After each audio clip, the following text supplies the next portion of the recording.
Banqiao Teishoku 8 rocked by gas explosion.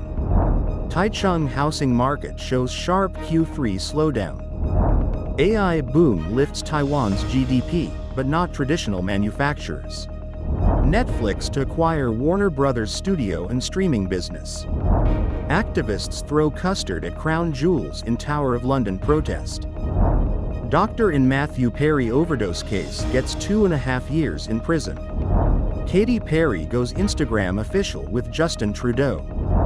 Bethlehem Christmas tree lights up first time since Gaza war.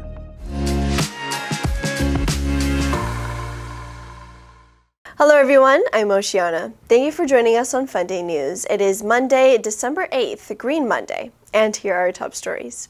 In local news, a powerful gas explosion hit a Teishoku 8 restaurant on Chongqing Road in Banqiao just after midnight on December 8th.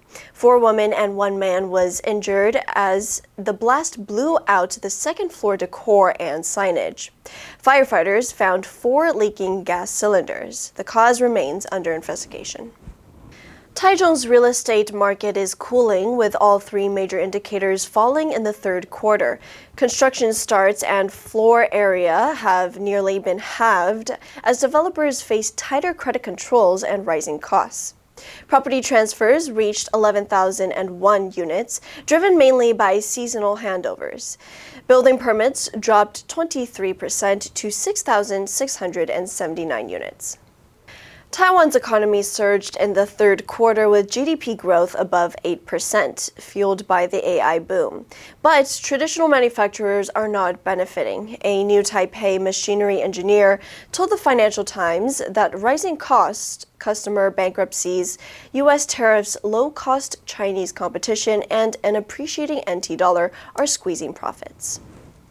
And in global news, Netflix struck a deal to buy Warner Bros. Discovery, the Hollywood giant behind Harry Potter and HBO Max, in a $72 billion deal that would bring together 2 of the biggest players in television and film and potentially reshape the entertainment industry. If approved by regulators, the merger would place 2 of the world's biggest streaming services under the same ownership and combine Warner's television and motion picture division, including DC Studios, with Netflix's vast library and production arm. The proposal could draw intense antitrust scrutiny, particularly for its effects on movie-making and streaming subscriptions. Mike Prue, vice president and research director at Forrester, said, Netflix is the top streaming service today. Now, combined with HBO Max, it will absolutely cement itself as the Goliath in the streaming industry. The cash and stock deal is valued at $27.75 per Warner share, giving it a total enterprise value of $82.7 billion, including debt. The transaction is expected to close in the next 12 to 18 months, after Warner completes its previously announced separation of its cable operations.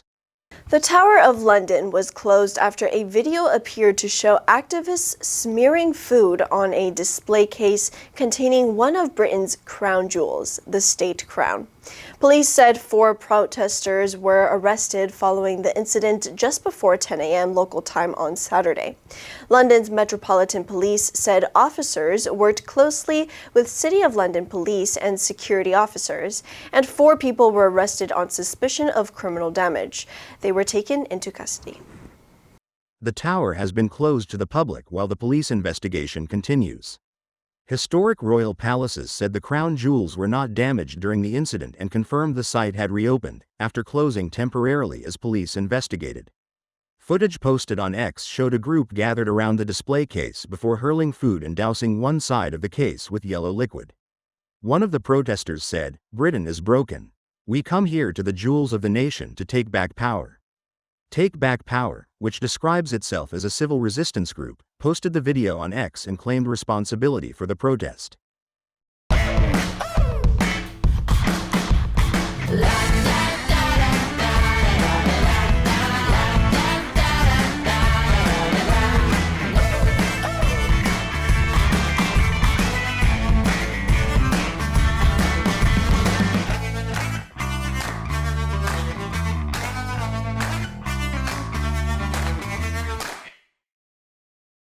A A doctor who pleaded guilty to selling ketamine to Matthew Perry was sentenced to 2.5 years in prison at an emotional hearing over the Friends star's overdose death.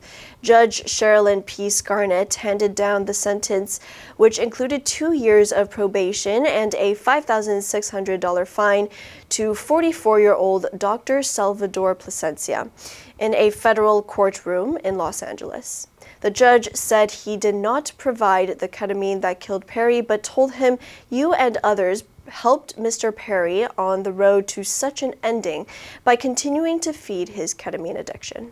Perry struggled with addiction for years, dating back to his time on Friends, when he became one of the biggest stars of his generation as Chandler Bing. He starred alongside Jennifer Aniston, Courtney Cox, Lisa Kudrow, Matt LeBlanc, and David Schwimmer for 10 seasons from 1994 to 2004. Plasencia was the first of the 5 defendants to be sentenced to have pleaded guilty in connection with Perry's death at age 54 in 2023. The doctor admitted to taking advantage of Perry, knowing he was a struggling addict. Plasencia texted another doctor that Perry was a moron who could be exploited for money. Prosecutors had asked for 3 years in prison, while the defense sought just 1 day in prison plus probation.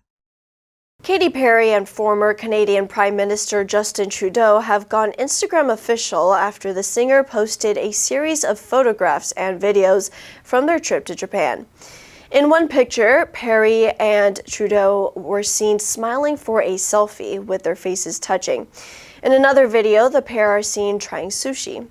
Neither Perry nor Trudeau has publicly commented on their relationship, but speculation has been growing for months with multiple pictures of the two together.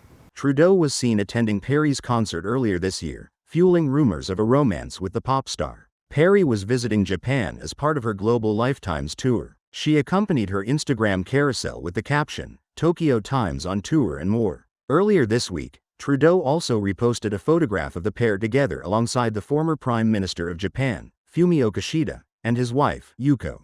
Last month, the pair appeared to confirm their relationship after being photographed holding hands at an event in Paris. The appearance in Paris coincided with Perry's 41st birthday and appeared to mark their first public outing as a couple.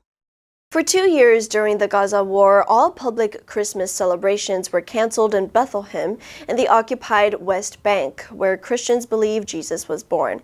But after the recent ceasefire, the Holy City decided that this year, the festivities would return, symbolized by the lighting of its traditional giant Christmas tree in front of the historic Nativity Church. The Bethlehem mayor said it's been 2 bad years of silence. No Christmas, no jobs, no work. This year we have reignited the spirit of Christmas, and we are sending messages of hope for the locals so they can continue going, and also from Bethlehem to all other Palestinian cities, including Gaza, and from there to the entire world, to send that message that we want peace, we want life. The mayor acknowledged that the decision to resume celebrations was not without controversy, as suffering continues in Gaza, including among its small Christian community, many of whom have relatives in Bethlehem. Locals, both Christians and Muslims, posed for selfies in front of the tree, hung with red and gold baubles in Manger Square. They were joined by a handful of foreign tourists. Brightly colored lights now decorate the streets, and there are signs advertising Christmas bazaars and children's parties. The neighboring towns of Beit Jala and Beit Sahor are also planning to light Christmas trees in the coming days. The answer for last Friday was B, detain. The police decided to detain the suspects for further questioning after the incident. Did you answer correctly? Now let's delve into today's news. Netflix to acquire Warner Bros. Studio and streaming business. Number 1, intense, 强烈的. The team felt intense pressure before the final exam. Number 2, streaming, 串流的,直播的. She spent the evenings streaming her favorite show online. Number 3, scrutiny, 仔细审查. The new policy is under close scrutiny by the public. Next, we have a multiple choice question for everyone to practice. Which answer would you choose? You can write your answer in the comment section, and the correct answer will be announced tomorrow. Although it may sound like a day meant to celebrate the environment, that is not what green refers to. Instead, Green Monday comes from its association with money, as US dollars are green and known as greenbacks. In retail, Green Monday is one of the busiest and most profitable shopping days. It falls on the second Monday in December and represents the last-minute rush to buy Christmas gifts. And that's all for today's FUNDAY News. Be sure to tune into FUNDAY News from Monday to Friday and click the link below to join FUNDAY for free. I'm your host, Oceana, and I'll see you next time.